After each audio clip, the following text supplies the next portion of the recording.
Hello students, this is Professor Dr. Moina Akhtar Mughal. I am a professor in Dr. M. A. Kazi Institute of Chemistry, University of Sindh, Jamshoro. Previously, I was discussing with you how to determine the melting point of your unknown organic compound. Today, I will tell you, though I cannot perform it in front of you right now, but I think I have performed in the labs the classical method. And there is an advanced method also in which we use the instrument called MELTEMP, right? It's a small instrument that has got you can say a magnifying glass in the front, in which you can see the slot and the three you can say there are three slots at the top of that MELTEMP, and where you can put your capillaries. There are three slots, so that means you can record the temperature of three different compounds at the one and the same time, right? And there is a much wider slot at the back, that is for the keeping the thermometer straight at the back, pointing towards your face, right? So this is how the MELTEMP looks like. You can Google it and you can see it how it simply looks like. Fine. So there are three steps which you are going to follow.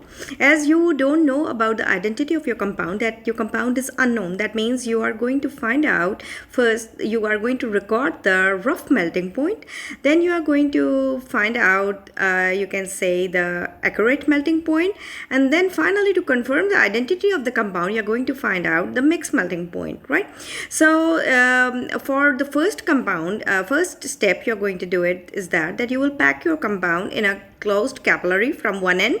The capillary tubes are small thin tubes which everyone knows how they look like, and they are mostly open from both the ends. So you will just on the flame, you're going to seal them properly from one end by heating it over the flame. They got sealed, and then you will fill your dry organic unknown compound into it, and you will put that unknown organic sample into one of the slots that is inside your MELTEMP, right? And you can simply, and just behind the capillary tube slot there is a wider slot that is for the temperature. So the the measurements are facing towards you, so you can easily match the changes that occur in your capillary while being given the heat from the bottom, and you can see the changes that occur in small magnifying window, where you can see the temperature, you can see the compound that changes that can have happened there and during the melting as the temperature increases, right? So you will put your capillary tube inside one of the slots, and you will start recording the rough melting point. Now there is another diode at one end which controls the speed of of recording your temperature, right? So initially, as you don't know about the exact melting point or identity of your compound, that at what temperature it exactly going to melt, so you will arrange it in a way, you will adjust it in a way that it should at least have, you can say, 20 to 25 minutes. It should rise the temperature 20 to 25 minutes, 25 degrees per minute.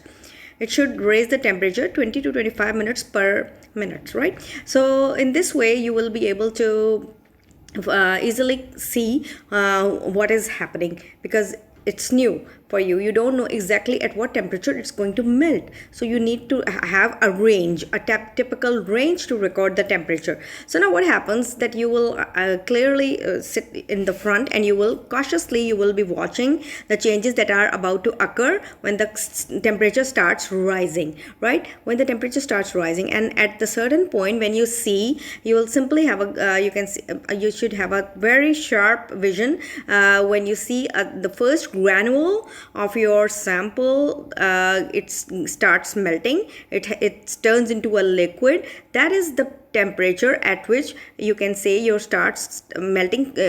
compound starts melting. So you are going to just write it down over there, and then within a glance, or within a blink of an eye, it will be gone. It will all be gone. So be very careful when you are recording the range. So you can see that within a blink of an eye, that compound is gone, and it turned its state, that is, it was into a solid state, it turned into a liquid's form, and now you have what you have there, a liquid in that same capillary in which you packed your compound. Your compound turned into a So what, there is a particular range. At what range